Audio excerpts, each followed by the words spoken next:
हमारे बड़े गुरु भाई आज भी बिहार के कुछ स्थानों पे पुराने समय के जो गुरु भाई गुरु बहन हैं वो आज भी साहब को संबोधन देते हैं बड़े गुरु भाई। इसमें न जाने कितनी अदब, कितनी इज्जत, कितनी श्रद्धा और सम्मान छुपाकर वो बोलते हैं। और ये रिश्ता जो उन्होंने बनाया है वो मात्र इसी के लिए है कि जिन शिव को उन्होंने अपना गुरु बनाया था वो शिव इस दुनिया के प्रत्येक दिलों में स्थापित हो जाएं, हर दिल में स्थापित हो, हर दिल में उस शिव की गूंज हो। आपने अभी सुना शिव शिष्यता की पृष्ठभूमि, व्याप्ति और प्रयोजन पे भाई सोमेंद्र जी आपको बता रहे थे। कल रात्रि में इसी मैदान में हम लोग आए थे और हम लोगों ने उस दिन को याद किया जिस दिन इस कोलकाता में साहब और दीदी पधारे थे अपने गुरु शिव का संदेश लेकर।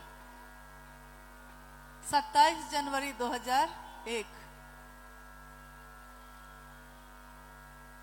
उस महोत्सव में कल मैंने पूछा कि कितने लोग थे, तो लोगों ने कहा कि 150। तो हम लोगों ने कहा कि बहुत थे, कम नहीं थे उस समय के अनुसार, क्योंकि इस धरती पे जब पहला शिव गुरु महोत्सव साहब हरिंदरानंद जी ने किया था वो गढ़ बरवारी के शमशान में किया था। और उस धरती पे जब शिव गुरु महोत्सव का आयोजन हुआ था तो उस आयोजन में आप जानते हैं कितने लोग थे? पहले शिव गुरु महोत्सव में मात्र 13 लोग थे, मात्र। और उस जगह पर बैठकर साहब ने कहा था कि आज जो ये 13 शिव के शिष्य हैं आने वाले समय में ये 13 करोड़ होंगे। लोगों ने विश्वास नहीं किया। लोगों ने कहा कि यहाँ तो एक शिव शिष्य नहीं हो रहा है, नहीं बन पा रहा है, कल को इतने लोग होंगे, ये विश्वास नहीं होता। लेकिन ये हम लोगों की अनुभूति है। हम ही नहीं, काफी लोग इस बात के साक्षी हैं कि साहब ने जो भी कहा वो हुआ जरूर, चाहे उस समय हुआ हो चाहे कुछ समय के बाद हुआ हो। तो आज पूरे भारत भूखंड में शिव गुरु की शिष्यता व्यापक होती चली गई है, विस्तार पा रही है। और उसी कड़ी में आज ये शिव गुरु महोत्सव का आयोजन किया गया है कोलकाता में। हमारी दीदी नीलम आनंद जी शिवलीन हुई थी 17 जून 2005 में। और हमारे बड़े गुरु भाई, हमारे वरुण गुरु भ्राता, वो शिवलीन हुए 4 सितंबर 2022 को। अपने जीवन के अंतिम क्षण तक उन्होंने भी सिर्फ शिव की ही बात की, दीदी नीलम आनंद जी ने भी सिर्फ शिव की ही बात की। और उन्होंने ये प्रमाणित किया अपने मन से, अपने वचन से, अपने कर्म से कि जो शिव का शिष्य होता है वो इस धरती पे आता है जरूर, लेकिन इस धरती पे जो भी उसके पास है वो बिखेर कर, वो सबको देकर और चला जाता है। लेकिन साहब ने एक बार कहा था कि जो ऊर्जा शिव की इस धरती पे आ जाती है वो फिर लौटती नहीं है। और शिव के शिष्य के रूप में उनके रूप में जो ऊर्जा इस धरती पे उतरी वो हमारी अनुभूति है, हमारा विश्वास है कि वो ऊर्जा, शरीर जरूर खत्म हुआ है लेकिन वो ऊर्जा कहीं नहीं गई। वो लगातार हम लोगों को संबल दे रहे हैं, लगातार हम लोग को इस रास्ते पे चला रहे हैं। और उनका जो संकल्प है कि शिव ही हमारी गति है, शिव ही हमारे गुरु हैं, शिव ही हमारे सब कुछ हैं, ये लगातार लोगों के दिल में गहराता चला जा रहा है। आज ही नहीं, आने वाले कई मनवंतरों तक ये विधा चलती रहेगी। जब भी इस धरती पे शिव के गुरु स्वरूप की बात आएगी, शिव के शिष्य हरिंद्रानंद साहब और दीदी नीलम आनंद जी की आवाज उसके साथ गूंजती रहेगी। जब दीदी नीलम आनंद जी शरीर में थीं, उनसे किसी ने कहा कि आप साहब को कहिए ना कोई घर बनाएंगे, तो उन्होंने कहा था कि शिव शिष्यों का दिल ही मेरा घर है, मुझे किसी और घर की जरूरत नहीं। साहब से एक बार लोगों ने यही कहा, तो साहब ने कहा कि अच्छा बताओ, एक घर बनाकर मैं क्या करूंगा? क्या जितने भी शिव शिष्य के रूप में हैं इस धरती पे, उनका घर मेरा घर नहीं है? क्या वहां मुझे रहने को नहीं मिलेगा या वहां भोजन नहीं मिलेगा? तो जब संसार में इतने घर पहले से हैं, तो एक नया बनाकर और क्या करना है? देखिए कितनी बड़ी बात उन्होंने कही। बात तो हम भी करते हैं, आप भी करते हैं, लेकिन हम लोग समझते कितना है। उन्होंने शिव से जुड़ने के लिए रास्ता बनाया, एक ऐसा रास्ता जिसका नाम उन्होंने दिया राजमार्ग, शिव का राजमार्ग। जैसे आप यहाँ की पतली पतली सड़कों से निकलकर जब मुख्य मार्ग पे आते हैं, तो आप देखते होंगे कि आपकी गाड़ियां लगातार चलने लगती हैं, ट्रैफिक जाम नहीं होता, कहीं कोई अवरोध नहीं है, कहीं कोई बाधा नहीं है। साहब ने यही बताया कि आप अपने जीवन के पगडंडियों से निकलकर उस मुख्य मार्ग पे आइए, उस मुख्य धारा पे आइए, शिव की तरफ जो धारा जाती है, शिव की तरफ जो रास्ता जाता है। और ये सच है, अभी जो भाई कह रहे थे कि कारवां बनता चला गया, साहब अकेले ही चले थे।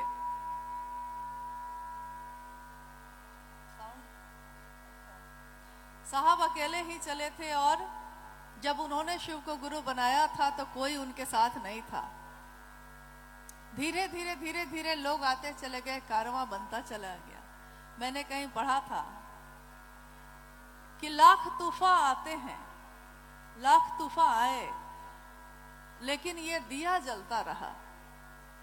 साहब के जीवन में, एक शिव शिष्य के जीवन में सारे झंझावात आए, सारे परेशानियां आई, सारी समस्याएं आई, लाख तूफान आए, मगर ये दिया जलता रहा। नजर मंजिल पर थी, इसीलिए ये कारवां चलता रहा और आज भी चल रहा है। नजर अगर मंजिल पे हो, ये बहुत बड़ी बात होती है, क्योंकि यात्रा तो हम और आप रोज करते हैं, लेकिन अगर यात्रा करने से पहले, शुरू करने से पहले अगर आपको पता हो कि जाना कहाँ है, मंजिल कहाँ है, तब आप रास्ते को ढूंढ लेते हैं, रास्ता तय कर लेते हैं, और उस रास्ते पे आपको असंख्य लोग मिलते हैं। न जाने कितने लोग मिलते हैं, न जाने कितनी जगहें, कितने स्थान, कितनी फुलवारियां मिलती हैं, लेकिन आपका मन उसमें फंसता नहीं है, क्योंकि आपके मन में मंजिल स्पष्ट है। मंजिल है भगवान शिव स्वयं, वो शिव खुद ही मंजिल है। गुरु के रूप में वो हमारा परिमार्जन करते हैं और धीरे धीरे अपने संपूर्ण शिव के रूप में मिलाने का काम करते हैं। तो जब मंजिल पता हो, रास्ता भी पता हो। एक दिन उपवन में हम लोग बैठ के बात कर रहे थे, तो मुझे याद आया कि देखिए, साहब ने कहा कि मंजिल है भगवान शिव स्वयं, रास्ता भी उन्होंने बनाया, क्योंकि आज तक के इतिहास में, हजारों वर्ष के इतिहास में, आज तक इस धरती पे अध्यात्म में शिव तक जाने का कोई रास्ता किसी ने नहीं बनाया था, जिसपे ऐसा रास्ता जिसपे सारे लोग एक साथ चल सकते हों। जाने का तो था, लेकिन कुछ विशेष लोगों के लिए था कि भाई जो शिव के शिष्य हैं, जो शिव के भक्त हैं, वो खुद गए। लेकिन धरती का एक एक आदमी जा सकता है, ऐसा कोई रास्ता आज तक बना ही नहीं। हमारे वरेण्य गुरुभ्राता ने वो रास्ता बनाया जिसके बारे में अभी मैंने कहा कि उस रास्ते को उन्होंने नाम दिया शिव शिष्यता का राजमार्ग है ये। आज कितने आराम से हम सभी शिव को गुरु मानते हैं और तीनों सूत्रों के बारे में जानते हैं, तो तीनों सूत्र करते हैं और इस राजमार्ग पे आराम से चल रहे हैं। क्या आपने कभी सोचा है कि जहां कोई रास्ता बना हुआ नहीं था, उस रास्ते को बनाने में, एक पतली सी सड़क बनाने में, जो लोग उस सड़क को बनाने का काम करते हैं उनका शरीर लहूलुहान हो जाता है। पत्थरों से, मिट्टी से, तारकोल से जगह जगह चोट खाता है। लेकिन जब सड़क बन जाती है, सारे लोग उस पे चलने लगते हैं, तब कोई रुक कर उसको सोचता नहीं है कि जिसने ये सड़क बनाई होगी कितने कष्ट से बनाया होगा। आज शिव शिष्यता के राजमार्ग पे हम सब चल रहे हैं, लेकिन जिस दिन ये राजमार्ग क्या एक पतली सी सड़क भी नहीं थी अध्यात्म में, तब साहब और दीदी ने मिलकर इस रास्ते को बनाने में अपने मन, प्राण, अपने लहू, अपने दिल की धड़कन, हर चीज को शामिल किया। आज रास्ता बन गया, सबके लिए बन गया और इस रास्ते पे सारे लोग चल रहे हैं। लेकिन क्या हम लोग को यही याद है कि इस रास्ते पे चलने के लिए, इस रास्ते को बनाने के लिए उन्होंने इस धरती पे कितने कष्ट सहे, अपनों से, परायों से, सबसे। लेकिन साहब ने अपनी अनुभूति को अपनी किताब आओ चलें शिव की ओर में लिखा है कि जब जब मेरे जीवन में पीड़ा आई, मेरे गुरु शिव ने सदैव, यानी कि हमेशा उस पे मरहम लगाने का काम किया, दवा लगाने का काम किया। घाव तो मिले संसार से, लेकिन शिव की दया ने उस पे मरहम लगाया, और ऐसा मरहम लगाया जिसके लिए उन्होंने लिखा कि शायद सबके साथ ऐसा होता है, उनके साथ जो शिव के शिष्य हैं, उनके साथ भी जो शिव के प्रिय हैं, या शिव जिनका प्रिय है, उनके साथ जिनके प्रिय शिव हैं, उनके साथ जो शिव के प्रिय हैं। तो उन्होंने जब ये लिखा था तो हम लोगों ने उनसे पूछा कि ये पंक्ति स्पष्ट नहीं हुई कि आप कह रहे हैं कि उनके साथ ऐसा होता है जिनके प्रिय शिव हैं या जो शिव के प्रिय हैं। तो साहब ने उसी समय कहा था कि मैंने जो अपने जीवन की बातों को लिख दिया है, कोई भी आने वाले समय में अगर इसको दिल से पढ़ेगा तो वो समझेगा, लेकिन अगर दिमाग से पढ़ेगा तो नहीं समझ पाएगा, क्योंकि ये रास्ता तो दिल का है, इसमें दिमाग का क्या काम है। उन्होंने कहा, समझाया कि आज मेरे प्रिय शिव हैं, हमेशा रहेंगे, इसकी गारंटी आप दे सकते हैं, क्योंकि जीवन के आने वाले झंझावात, जीवन में आने वाली घटनाएं आपको ऐसा तोड़ती हैं कि आपको शिव क्या, सब कुछ छूट जाता है, हर चीज मन से उतर जाता है, वो शिव भी उतर जाता है। हम सोचते हैं कि बेकार कर दिया इतना समय, शिव ने दिया ही क्या, क्योंकि हम लौकिक कामनाओं से सिर्फ शिव को जोड़ते हैं। तो आज शिव प्रिय हैं, कल आपकी प्रियता बदल सकती है। उसी में उन्होंने कहा कि आपके हमारे बीच काफी ऐसे लोग हैं, काफी ऐसे शिव शिष्य हैं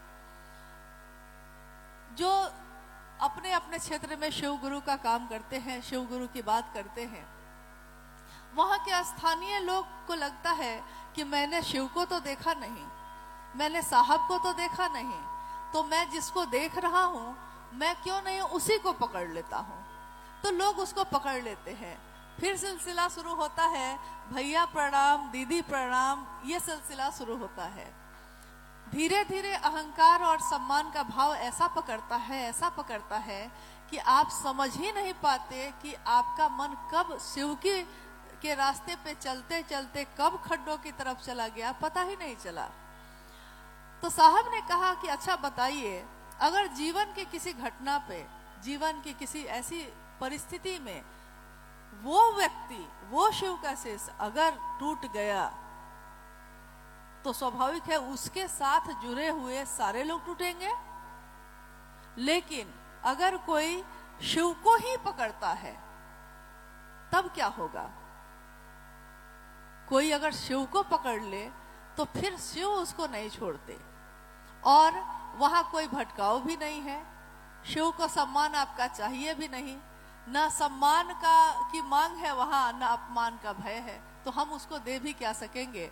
तो उन्होंने कहा कि आज शिव आपके प्रिय है, कल ये प्रियता बदल सकती है, लेकिन अगर आपने ऐसा महादेव महादेव किया है धरती पे, आपने इतना शिव का नाम ले लिया है कि वो शिव ही खोजने लगा कि ये कौन है जो मेरी इतनी बात करता है, उस दिन आप शिव के प्रिय हो जाते हैं।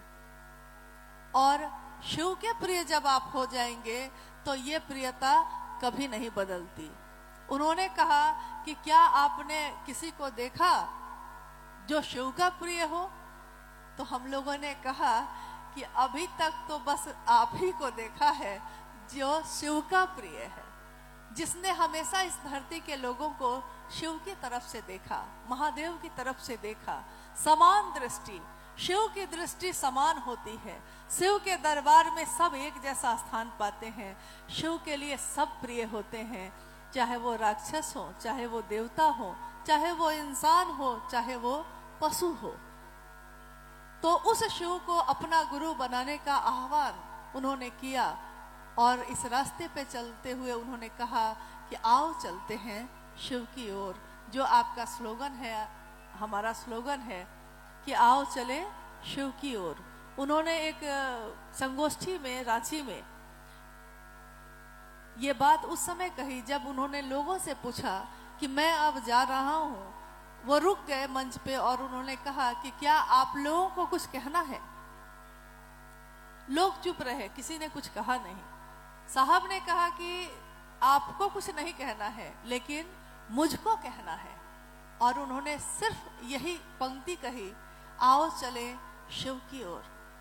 बाद में जब हम लोगों ने पूछा कि आपने ये पंक्ति कही उस समय, तो उन्होंने कहा कि ये कोई उपदेश नहीं है, ये मेरे दिल की आवाज है, कहीं सुदूर वन प्रांतरों से आती हुई एक ऐसी आवाज जो आपको बुलाती है उस शिव की तरफ। और उन्होंने एक जगह कहा भी है, लिखा भी है कि शिव को मान लीजिए कि एक ऐसा चुंबक है जिसमें हम सब लोहे के टुकड़े के मानिंद है, और शिव के उस बलात् आकर्षण में, बहुत बड़े आकर्षण में हम सब खींचे चले जा रहे हैं शिव की तरफ। रास्ते में बाधाएं आती हैं, लेकिन उस चुंबक का आकर्षण इतना ज्यादा है, इतना ज्यादा है कि वो हम सबको खींच लेता है अपनी तरफ। और जब उसकी तरफ आप खींचते हैं तो रास्ते में चाहे लाख बाधाएं आए, चाहे लाख समस्याएं आए, आपका मन उस शिव की तरफ ही चलता है, कहीं और भटकता नहीं है। आइए हम लोग कुछ जिज्ञासाओं पे बात करते हैं, अगर आई हैं तो। आप जानते हैं ये गुरु का मंच है। एक निवेदन और है मेरा, चूंकि साहब के शरीर से जाने के बाद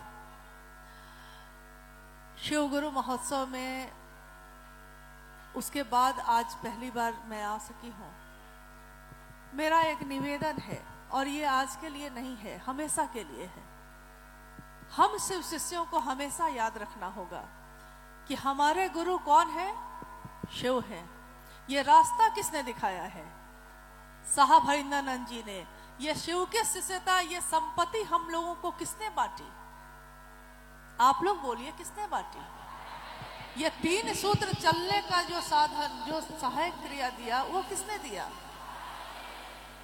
तो इस गुरु के मंच से सिर्फ महादेव को और साहब दीदी को ही प्रणाम होना चाहिए। हम लोग चाहे कोई भी आए, कोई भी, लेकिन मेरा निवेदन है कि इस मंच से और किसी को, सबको सामूहिक रूप से प्रणाम कीजिए, अलग से मत करिए, क्योंकि विशेष यहाँ बस एक ही है। वो साहब और वो दीदी जिन्होंने शिव का दर्शन कराया। साहब कहते थे कि दर्शन मेरा यहाँ करता कौन है, क्योंकि मैं तो चाहता हूँ कि मेरा दर्शन कोई करता, लेकिन लोग तो मुझको देखकर चले जाते हैं। एक बार उन्होंने कहा लोगों से कि क्यों आए हैं आप लोग, पैसा भी लग गया, समय भी लग गया, इतना में तो आप इतने पैसे और इतने समय में आप कहीं महादेव का काम कर लेते। तो लोग कहते थे कि जी आपका दर्शन करने आए हैं। उन्होंने कहा कि मेरा दर्शन करता कौन है, क्योंकि मैं जो दर्शन देना चाहता हूँ, जो शिव की सत्यता का दर्शन कराना चाहता हूँ, उसको करने में कहाँ किसी को इंटरेस्ट है। लोग मुझको देखते हैं और चले जाते हैं प्रणाम करके। उन्होंने कहा, हंस के कहा कि क्या मैं हेमा मालिनी हूँ कि मुझको देखकर चले जाते हैं लोग। तो खैर, और हम लोगों ने कहा कि आप उससे बहुत ऊपर हैं, आपकी खूबसूरती रूह महसूस करती है, वो देखा नहीं जा सकता है। वो कहते नहीं हैं कि एक एहसास है ये, रूह से महसूस करो, प्यार को प्यार ही रहने दो, कोई नाम ना दो। उनके प्रति हमारा सम्मान, उनके प्रति हमारी कृतज्ञता, ये एक ऐसा एहसास है, एक ऐसा प्रेम है जिसको हम नाम नहीं दे पाते, क्योंकि उनसे बड़ा मित्र कोई नहीं मिला, उनसे बड़ा मार्गदर्शक कोई नहीं मिला, उनके जैसा दिल वाला कोई नहीं मिला। तो शिव के शिष्यता में जो रास्ता उन्होंने दिखाया है, हम सब अहर्निश उस तरफ चले। आइए जिज्ञासाओं पे कुछ बात करने की कोशिश करते हैं।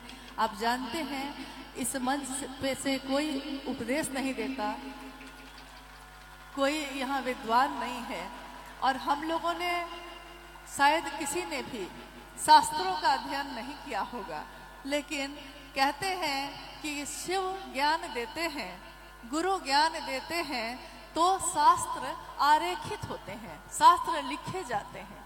शिव का ज्ञान मिलने पे कोई उसको लिखता है, तो शास्त्र तो किसी को ज्ञान मिला होगा तो उसने लिखा होगा, और शिव का ज्ञान जो हमारे वरेण्य गुरु भ्राता को मिला, उस शिव को ज्ञान को उन्होंने आरेखित तो किया, लेकिन किताब और पन्नों पे नहीं किया, उन्होंने हमारे दिल पे लिख दिया है वो कि शिव मेरे अपने हैं।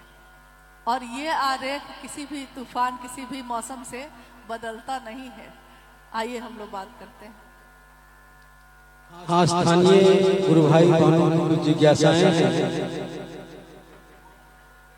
जिज्ञासा है कि साहब श्री रे शिष्यानुभूति में लिखा है कि शिव गुरु चर्चा केवल वार्तालाप नहीं है, यह एक परिणाम पर अंतहीन और अविरल आत्मानुभूति है। कैसे?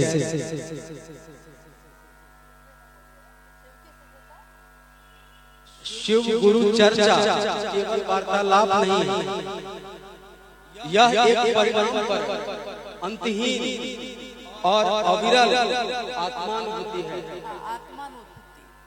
आध्यात्म शिव की चर्चा हमारा दूसरा सूत्र, जिसमें हम शिव की बात करते हैं। आप देखिएगा कि आप अपने जीवन में जिस चीज के बारे में ज्यादा बात करते हैं, आपका मन उसी चीज से भर जाता है। अगर संकीर्णता की बात करिएगा तो संकीर्णता से भरेगा। आप गौर करिए ना, खुद के जीवन में गौर करिए। मतलब खुद के जीवन में गौर करने पर मुझको याद आया कि एक जगह मैंने कहीं पढ़ा था कि एक गुरु ने अपने शिष्य को, जब वो घर जाने लगा गुरुकुल से, अपने आश्रम से जब वो घर जाने लगा, तो उसने कहा कि गुरु कुछ ऐसा दीजिए कि मैं घर जा रहा हूँ, फिर आऊँगा, तो कुछ ऐसा दीजिए जिससे मेरा ज्ञान और बढ़े, मुझको और ज़्यादा ज्ञान प्राप्त हो। तो गुरु ने उसके एक दर्पण दिया, आईना जिसको हम लोग कहते हैं, एक दर्पण दिया, और कहा कि इस दर्पण में तुम किसी की भी जो उसके अंदर बुराई है, वो अगर ये दर्पण तुम्हारे पास है, अगर तुम देखना चाहोगे तो उसकी बुराई तुमको दिख जाएगी, पता चल जाएगा।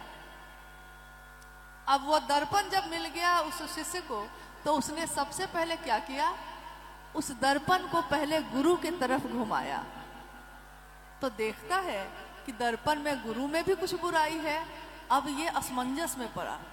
अब वो घर की तरफ चला, रास्ते में भी वो जहां जाए सबके तरफ दर्पण को घुमाए, सबके अंदर बुराई थी।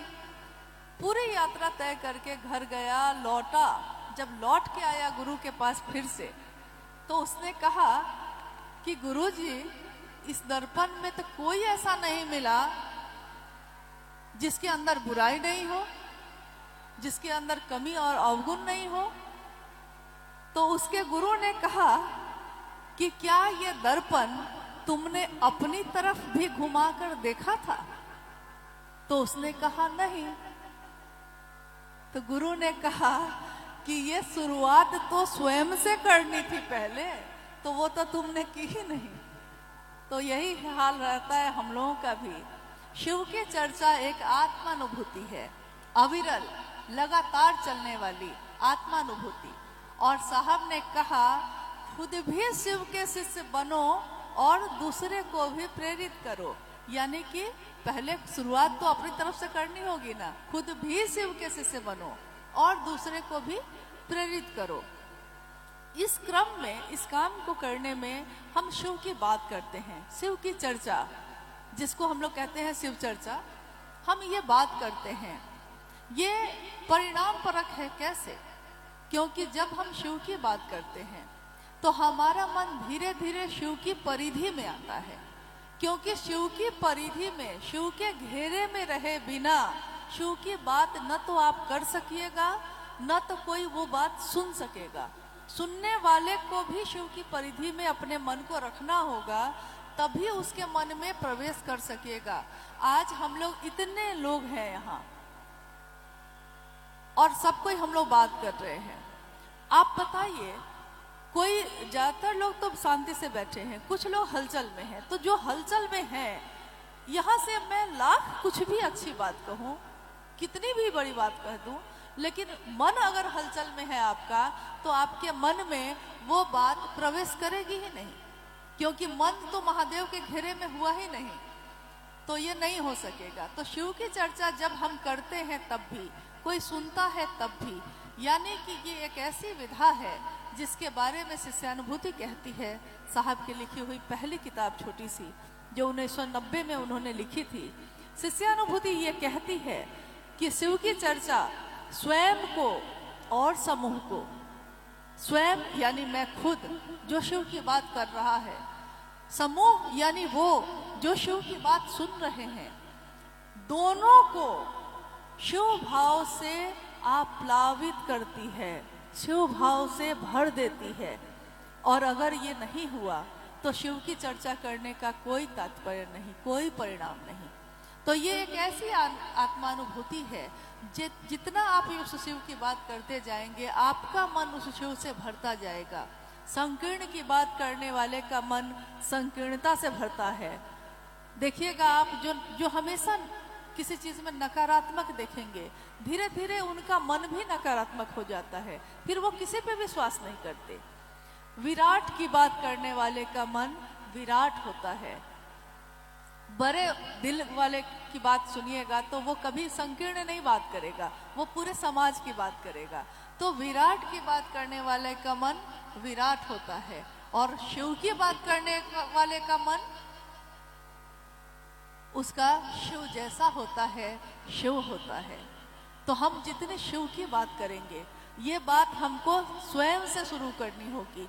हम दूसरों से तो कहते हैं कि वो इसकी बात करता है, उसकी बात करता है, लेकिन क्या हमने कभी अपनी तरफ देखा है? साहब ने लिखा है इसमें कि याद कीजिए, आओ चले शिव की ओर में उन्होंने लिखा है कि याद कीजिए उस दिन को, उस पल को याद करते हैं। हम लोग जितने लोग यहाँ बैठे हैं, आइए हम सब उस पल को, उस समय को याद करते हैं जब हम लोगों ने शिव को अपना गुरु माना था। साहब लिखते हैं, कितना निश्चल था आपका मन, कितने अच्छे मन से आपने शिव को गुरु बनाया था। आपने सोचा था कि खुद भी शिव के शिष्य बनेंगे और दूसरों को भी बनाएंगे। आह, कितनी अच्छी बात है ये।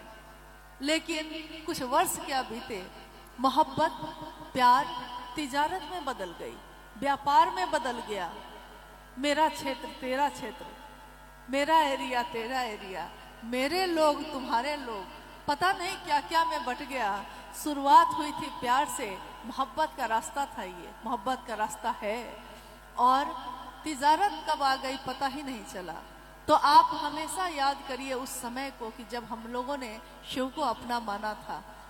तो इस रास्ते को हम भूल न जाएं। याद कीजिए उनके बोले हुए उस बात को।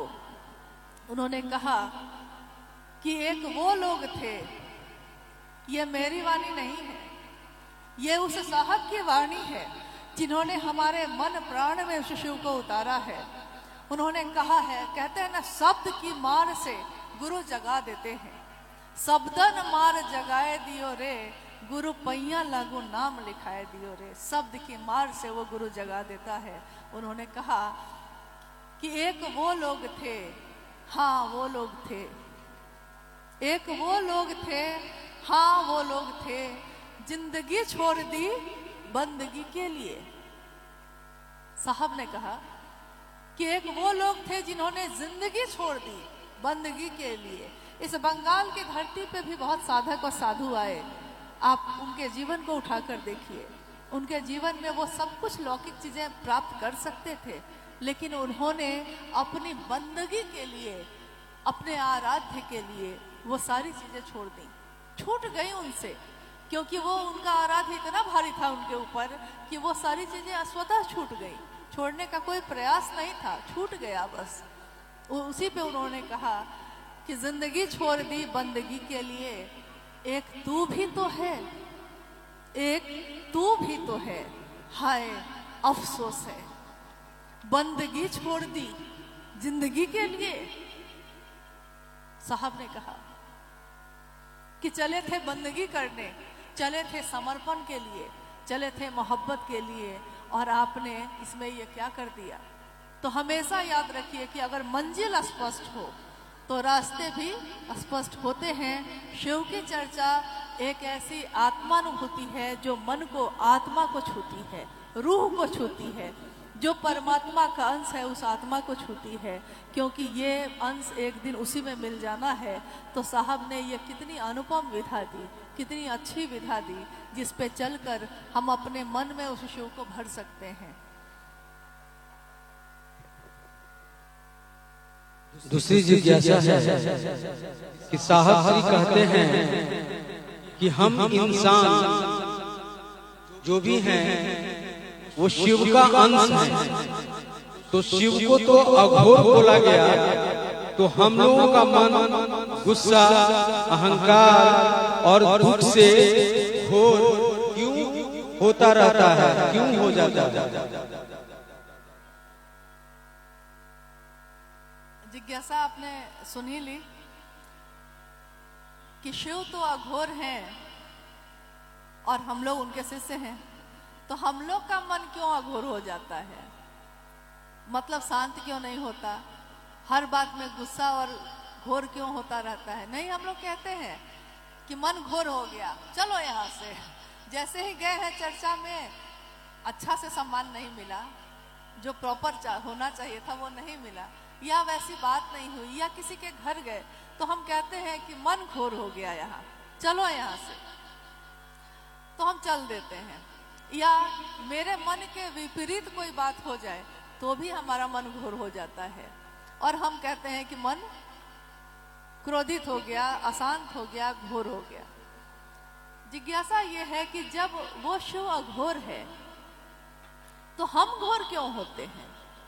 देखिए, सारे रूपों में मामला एक ही है कि जितना उस शिव के नजदीक होंगे उतना उस शिव का सारा गुण, सारे स्वरूप आपके मन में भी उतरेंगे।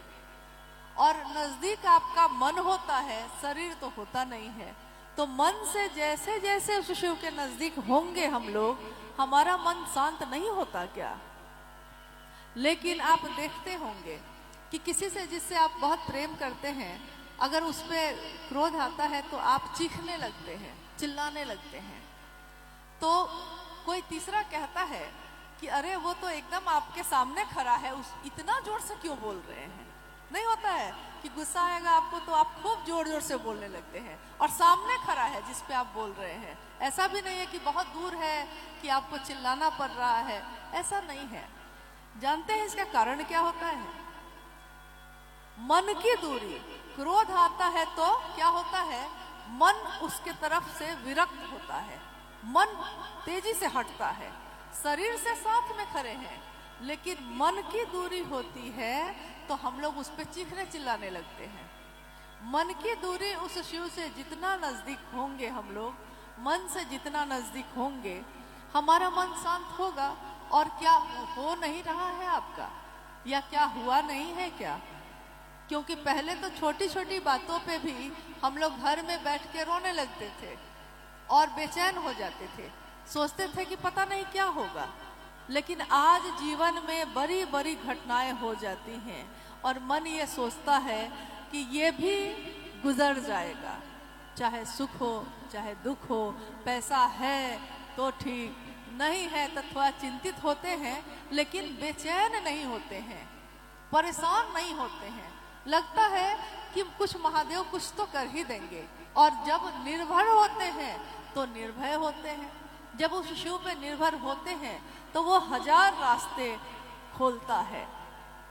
कहते हैं कि आप एक कदम चलते हैं उस शिव की तरफ, वो 100 कदम चलता है आपकी तरफ। लेकिन आप एक कदम तो चलिए, तो स्वाभाविक है उस मन से नजदीकी होगी तो मन आपका भी अघोर होगा।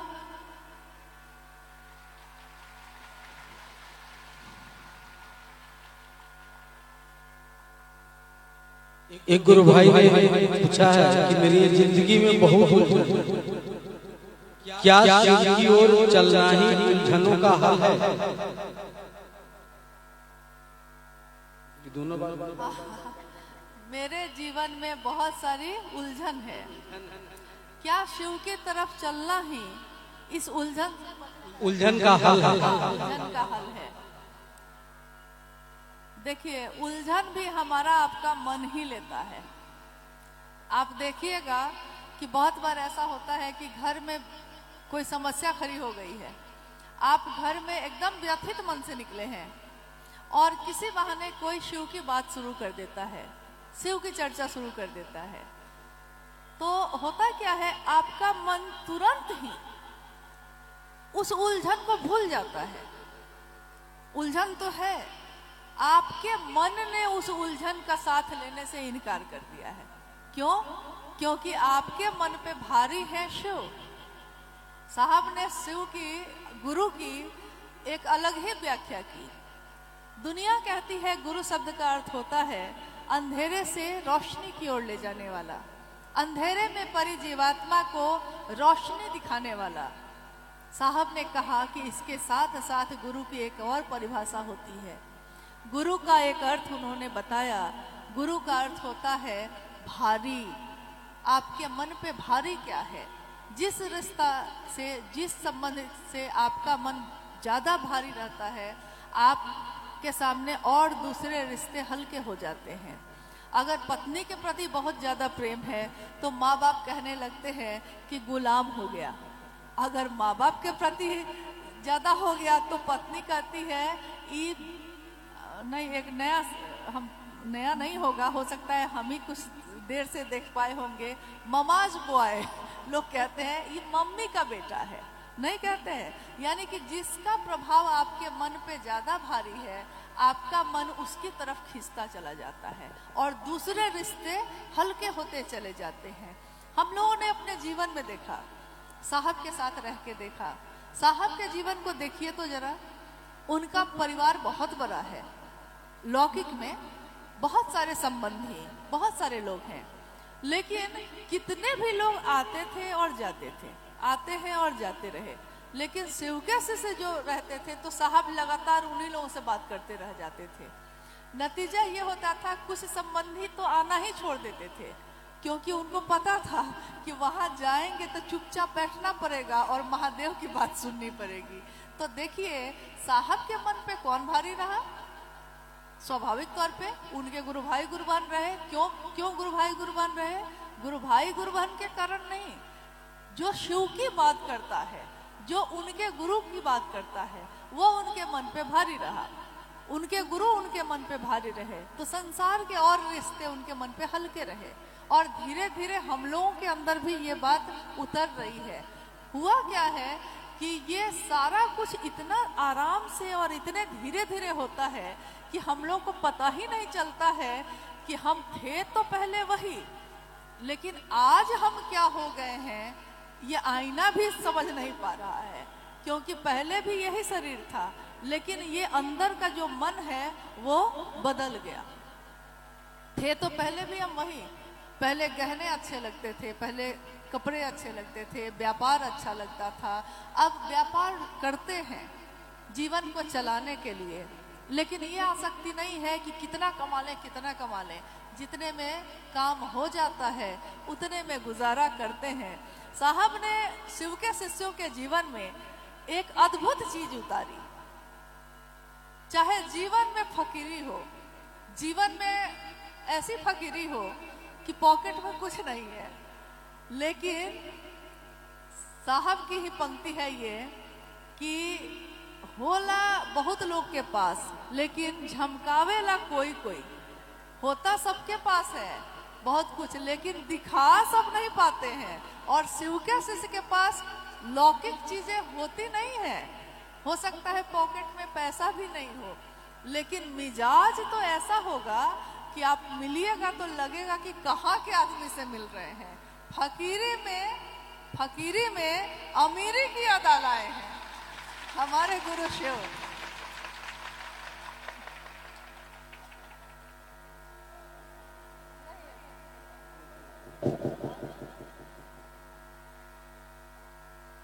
साहब श्री ने कहा है कि मार्ग शिव शिष्यता का है और मंजिल भगवान शिव स्वयं।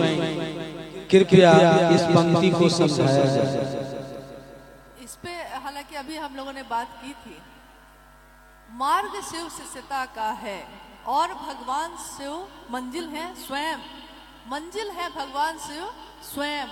साहब ये भी लिख सकते थे कि मंजिल है भगवान शिव, लेकिन उन्होंने एक शब्द जोड़ा इसमें, स्वयं।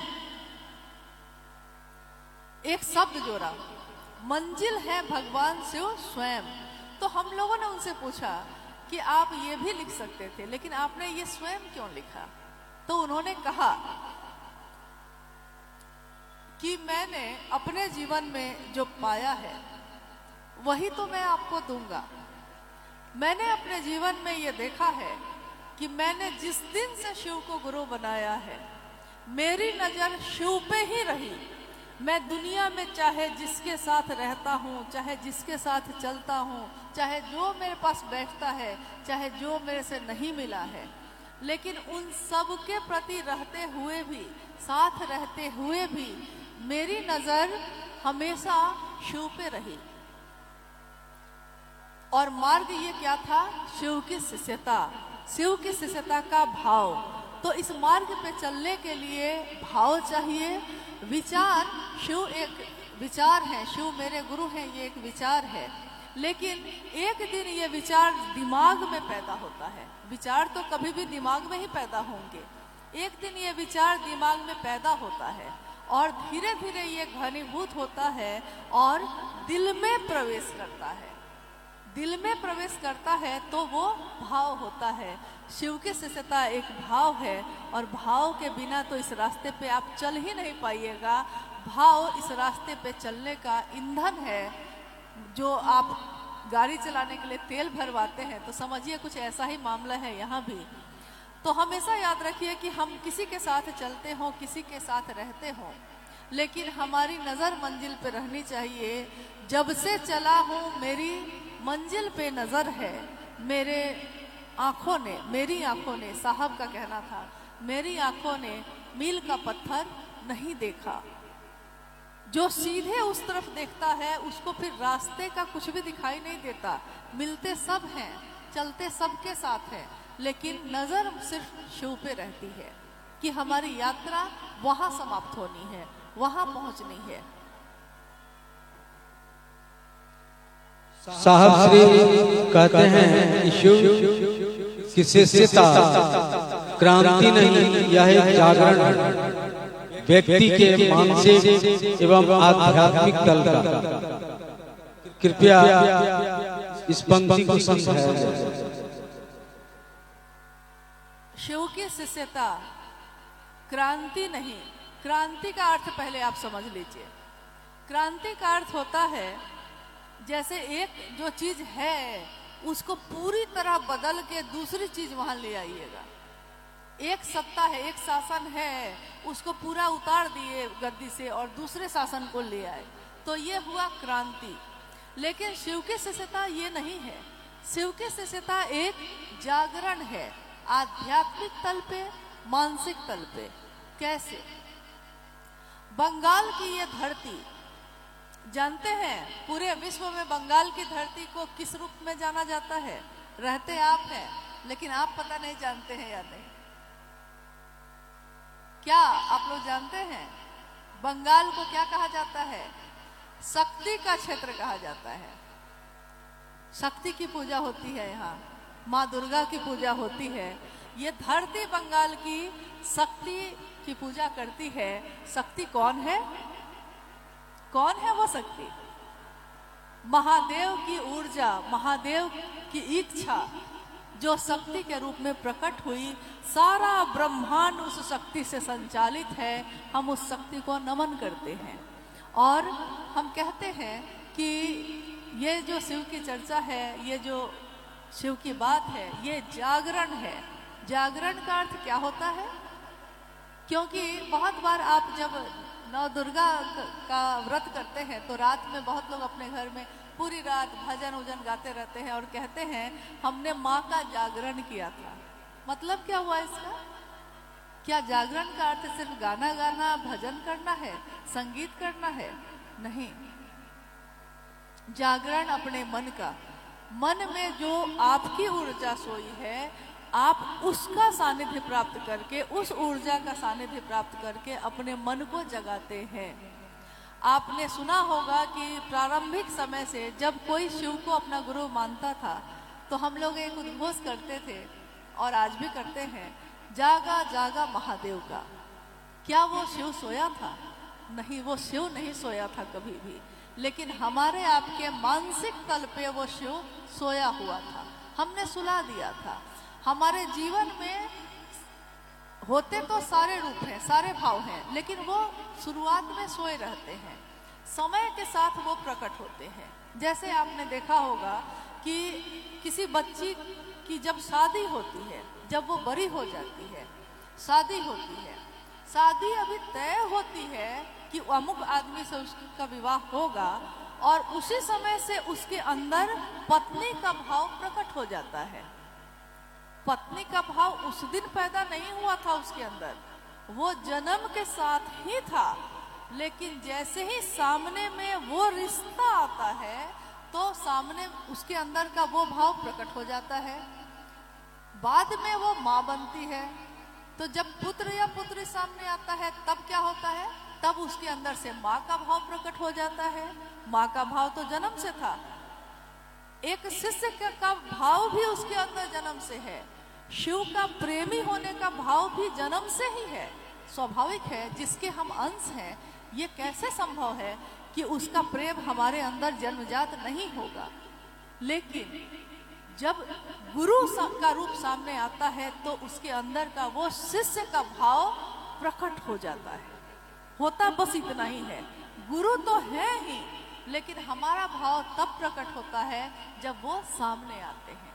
तो जब हम शिव को गुरु रूप में मानते हैं तो हमारा मानसिक तल भी जागृत होता है। आध्यात्मिक यानी कि अपने आप की खोज, अपनी खोज, अपने आत्मा का विज्ञान कि कौन है हम, क्यों आए हैं इस धरती पे, कोई तो कारण होगा।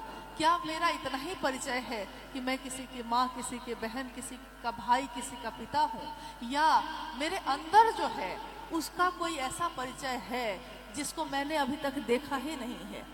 तो मैं कौन हूँ ये जानने का विज्ञान साहब ने दिया कि उस शिव को गुरु बना लो तो वो बता देंगे कि तुम कौन हो, तुम अपने स्वरूप को पहचान सकोगे। और शिष्य का सर्वोत्तम रूप क्या होता है? शिष्य अनुभूति ये कहती है कि शिव जो गुरु है वो सर्वोत्तम रूप को सामने लाते हैं। सर्वोत्तम रूप क्या होता है? किसी व्यक्ति का सर्वोत्तम रूप होता है आपका शिव हो जाना, क्योंकि शिव से बड़ी पहचान कोई है ही नहीं। हम अपनी पहचान जब किसी को देते हैं तो हम कहते हैं मैं डॉक्टर हूँ। ये कहते समय मेरे अंदर कितना अभिमान होता है। कोई कहता है मैं टीचर हूँ, कोई कहता है कि मैं दुकान चलाता हूँ, कोई कहता है मैं मजदूर हूँ। लेकिन कुछ भी कहते समय हमारे मन में क्या भाव होता है? जिस दिन साहब से शिव ने पूछा था, उस ईश्वर ने, उस गुरु ने पूछा था कि तुम क्या करते हो, तुम क्या करते हो? साहब कहते थे कि मैं उस दिन ये भी तो कह सकता था कि मैं डिप्टी कलेक्टर हूँ। साहब तो थे, वो ये भी तो कह सकते थे कि मैं 3 बच्चों का पिता हूँ, या मैं किसी का पति हूँ, या मैं किसी का बेटा हूँ, या मैं डिप्टी कलेक्टर हूँ। लेकिन उन्होंने कहा कि न जाने क्यों मेरे मुंह से ये निकला कि मैं शिव शिष्य बनाता हूँ। मैं क्या करता हूँ? मेरा सबसे बड़ा रूप तो यही था। उनका इस धरती पे सबसे बड़ा रूप, सर्वोत्तम स्वरूप, सबसे बड़ा रूप क्या था? ये कि वो शिव के शिष्य हैं। वो शिव शिष्य बनाते थे। शिव शिष्यों की खेती कौन कर सकता है? शिव शिष्य कौन बना सकता है? शिव के सिवा कोई और नहीं बना सकता। कहते हैं ना, ये महफिल, ये महोत्सव, या साप्ताहिक चर्चाएं हो, या सड़क पे खड़े हो के हम शिव की बात करते हो, चाहे इस दुनिया में हम कहीं भी शिव के गुरु स्वरूप की बात करते हो, ये महफिल हरिंद्रानंद साहब की है, दीदी नीलम आनंद जी की है। तो इस महफिल को कभी भूल से ये ना समझ जाए कोई कि हाँ इस पे मेरा अधिकार है जीना, ये आपका अधिकार नहीं, ये मेरा अधिकार नहीं। और ये ऐसी महफिल है जिसके लिए हमारे दिल से आवाज उठती है कि ये महफिल है। अच्छा, फिर रुक जाए। इसका 2 अर्थ होता है, एक तो कुछ अच्छा लगा, या दूसरा ये भी होता है, एक बार हम लोगों ने भी ये काम किया था। पटना में एक संगोष्ठी थी, बहुत दिन पहले की बात कह रहे हैं, 2003 की। तो एक व्यक्ति को मौका मिला तो वो इतना बोलने लगे, इतना बोलने लगे, और साहब के साथ हम लोग बैठे हैं, सुन रहे हैं कि अब ये खत्म करेंगे तब दूसरे को मौका मिलेगा। तो लास्ट में हम लोगों ने क्या किया कि सबने मिलके खूब ताली बजानी शुरू की।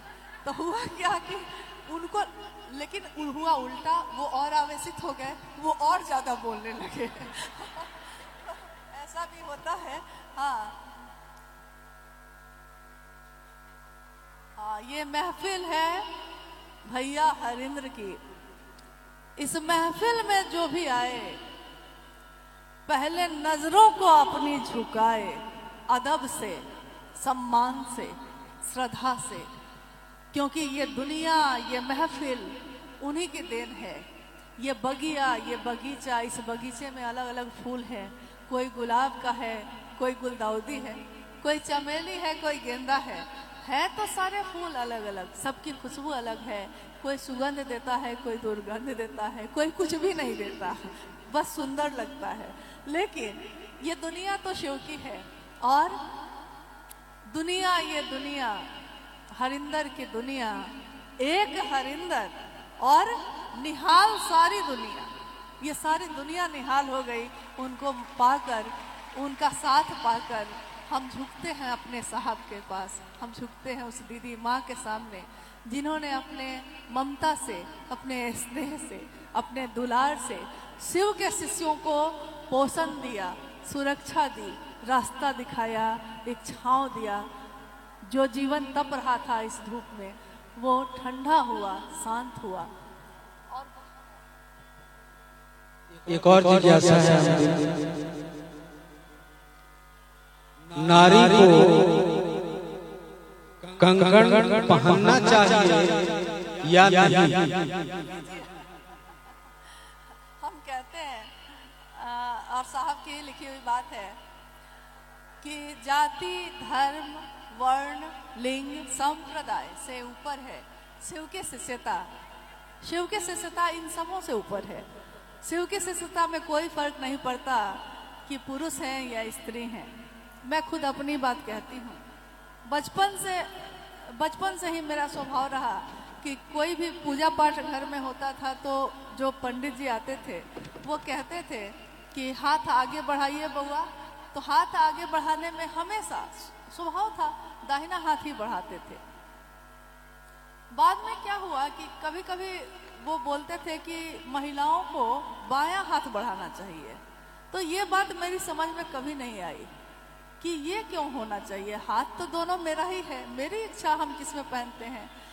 इतने समय के बाद जब शिव के शिष्य हुए और साहब का इतना सानिध्य प्राप्त किए, फिर एक दिन मेरे मन में, उस समय भी कंगन भी जब साहब बोले कि हाथ बढ़ाइए तो कंगन उन्होंने जब पहनाया था तो उस समय भी मैंने दाहिना हाथ बढ़ाया, लेकिन उन्होंने नहीं कहा कि हाँ क्यों दाहिने हाथ, उन्होंने दाहिने हाथ में बांध दिया। तो एक दिन मेरे मन में ये आया कि उनसे पूछूं कि कुछ जगह से गुरु भाई गुरु बहन जो आते हैं तो वो कहते हैं कि अमुक गुरु भाई ने कहा है कि गुरु बहनों को बाएं में बांधना चाहिए और गुरु भाइयों को दाहिने में बांधना चाहिए। तो मैंने साहब से ही ये पूछा कि क्या ऐसा सच में आपने कहा है? साहब ने कहा कि मैंने तो शिव को गुरु मानने के सिवा और कुछ कहा ही नहीं था, लेकिन सबको लगता है कि हमको भी कुछ कहना चाहिए, तो वो लोग खुद से कुछ कुछ कहते हैं, लेकिन कलाइयाँ तो आपकी हैं दोनों, आपकी इच्छा, आपकी मर्जी, आपका जिसमें मन हो आप पहनिए, नहीं पहनिए, उससे क्या फर्क पड़ता है। कंगन आपकी शिवशिष्टता नहीं है, ये शिवशिष्टता की एक सहायक चीज है, मदद मिलती है आपको, लेकिन आप कंगन पहनिए नहीं पहनिए, दाहिने में पहनिए बाएं में पहनिए। और क्यों नहीं पहनिए, जैसा जिज्ञासा तो ये है कि क्या पहनना चाहिए, तो क्यों नहीं पहनना चाहिए? होता नहीं है कि भाई कारण भी तो कुछ होना चाहिए।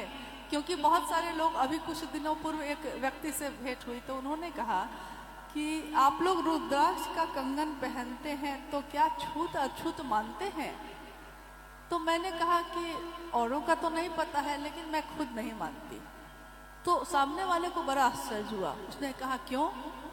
तो मैंने कहा कि मेरे साहब ने कहा कि रुद्राक्ष जो है वो दूसरों को पवित्र करता है, खुद अपवित्र कभी नहीं होता। तो जो खुद कभी हमेशा पावन होता है, यह शिव से जुड़ा है। जो खुद दूसरों को पवित्र करता है उसको हम अपवित्र क्या कर सकेंगे?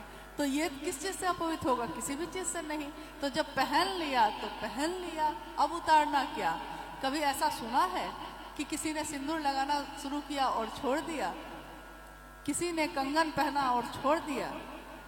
ये मोहब्बत है, तिजारत तो है नहीं, कभी पकड़ा कभी छोड़ा। इसलिए आराम से पहनिए और जिस कलाई में मन हो उसमें पहनिए।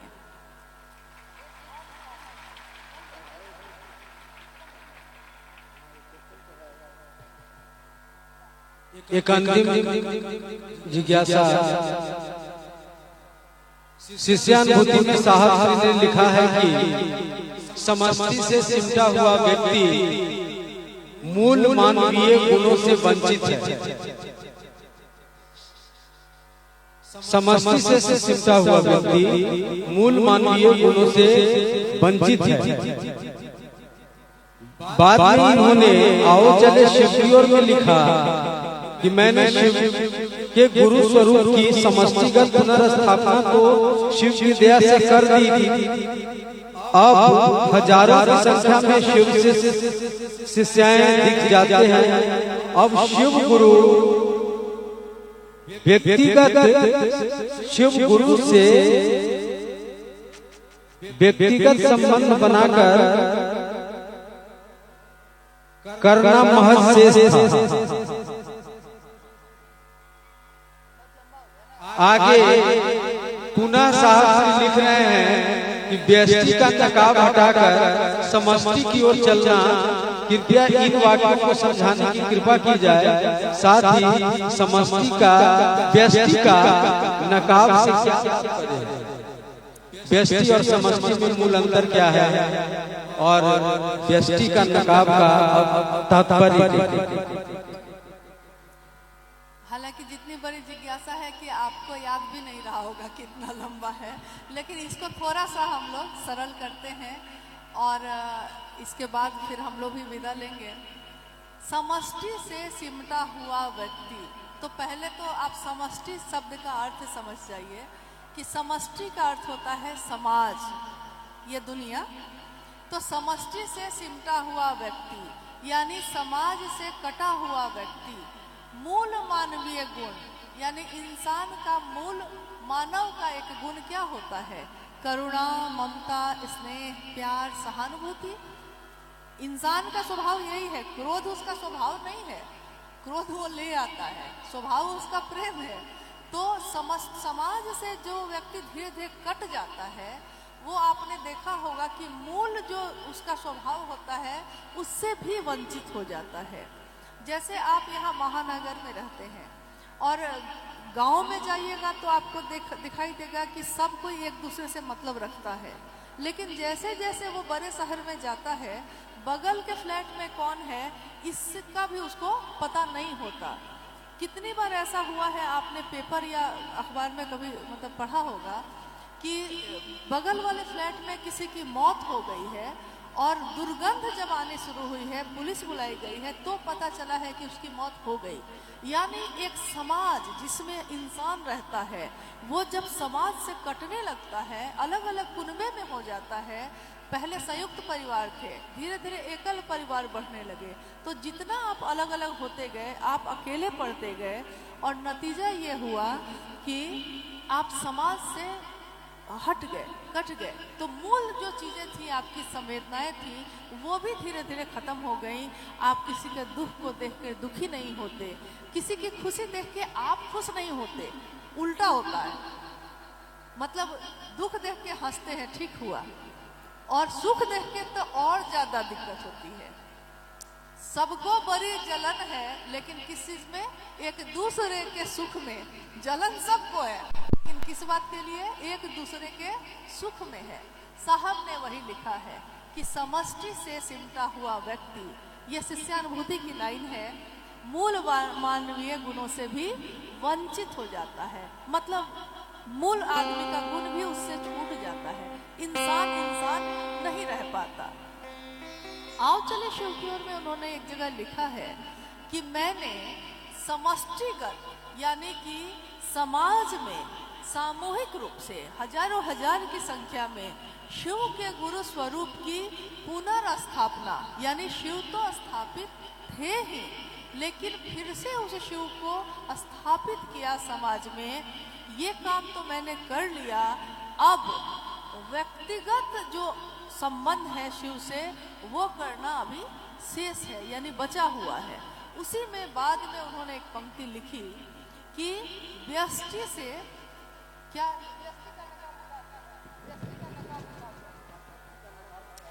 व्यष्टि का नकाब हटाकर समष्टि की ओर चलना होगा।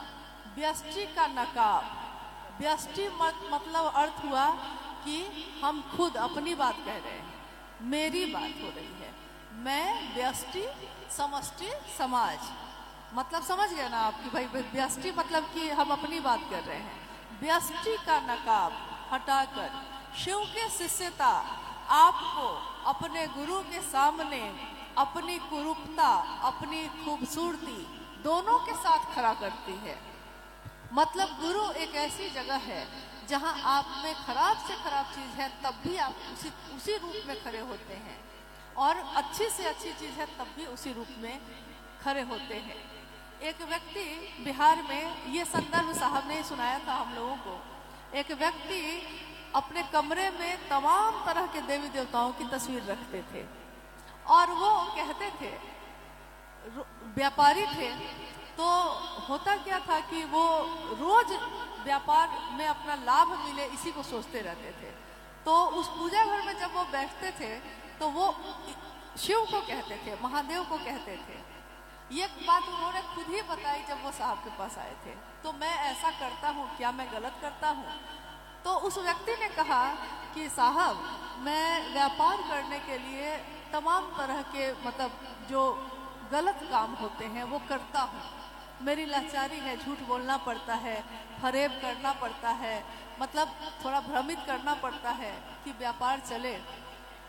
लेकिन मैं रोज पूजा घर में महादेव के पास बैठ के रोज कहता हूँ कि महादेव, आप तो जानते हैं मैं कितना बड़ा पापी हूँ। महादेव, आप तो जानते हैं मैं कितना अधम हूँ, कितना पतित हूँ। लेकिन तब भी हे महादेव, आप मुझ पे अपनी दया बनाए रखिएगा। साहब ने कहा कि मामला एकदम ठीक है, एक जगह पे आपको ईमानदारी से खड़ा होना है, अपने गुरु के सामने।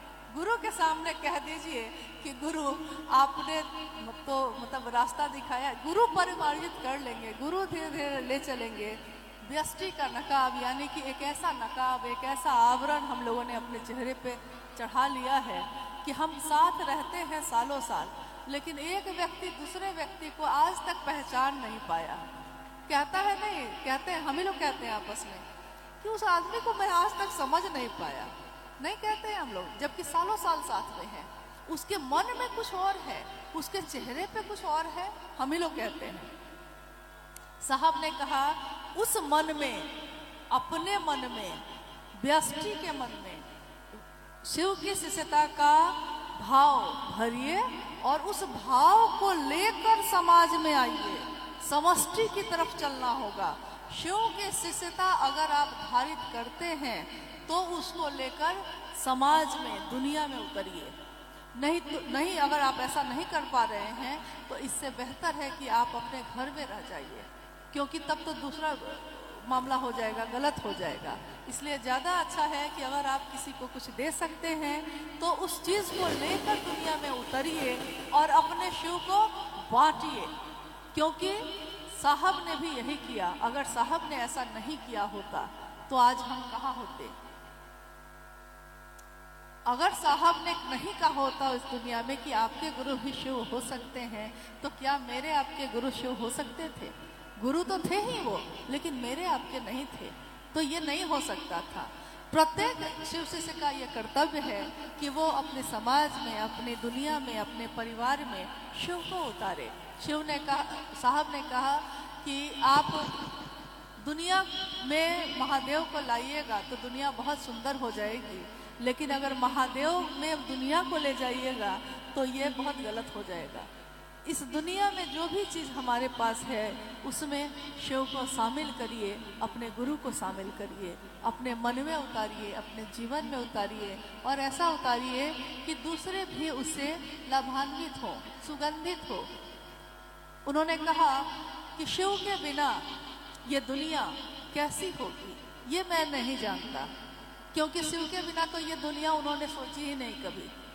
तो साहब ने कहा कि शिव के बिना ये दुनिया, इस दुनिया की दशा और दिशा क्या होगी ये तो मैं नहीं जानता, लेकिन शिव के साथ ये दुनिया सबल होगी, सुवासित होगी, शिवमय होगी, ये मैं जानता हूँ। तो हम सब शिव का साथ लें।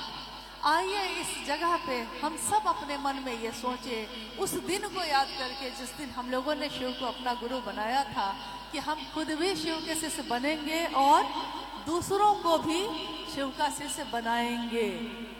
तो साहब की इस दुनिया में, दीदी की इस दुनिया में, शिव की इस दुनिया में हम सब अपना अपना योगदान दें, अपना अपना काम करें और इस रास्ते पे चलते रहें। जीवन रहा और फिर मिलना हुआ तो फिर मिलते रहेंगे हम लोग। नहीं मिल सके तो कोई बात नहीं है, सबसे ज़रूरी है साहब और दीदी का साथ लेना। हम उनका साथ लें और याद रखिएगा कि साहब का साथ लेने वाला इस जगत में हमेशा शिव की दया से आद्र जो चीज़ें होती हैं वो इस संसार में, इस दुनिया में हमेशा विजयनी होती है। शिव की शक्ति का ये क्षेत्र शिव के कार्य में जगे, यही कामना उस शिव से मैं करती हूँ और अपने साहब दीदी से ये आशीर्वाद मांगती हूँ। आप सभी के चरणों में प्रणाम है। कृपया आप लोग शांतिपूर्वक धीरे धीरे यहाँ से जाएंगे और अपने घर को सुरक्षित पहुंचेंगे। आप सबको मेरा प्रणाम। बहुत सुंदर। हम लोगों ने अभी दीदी बरखा को सुना। आप लोग बैठिए, कार्यक्रम चलेगा अभी थोड़ी देर और। आप बैठ जाइए। और हम अब निर्मला दास कोलकाता से अनुरोध करेंगे कि वो मंच पर आए। आभार एवं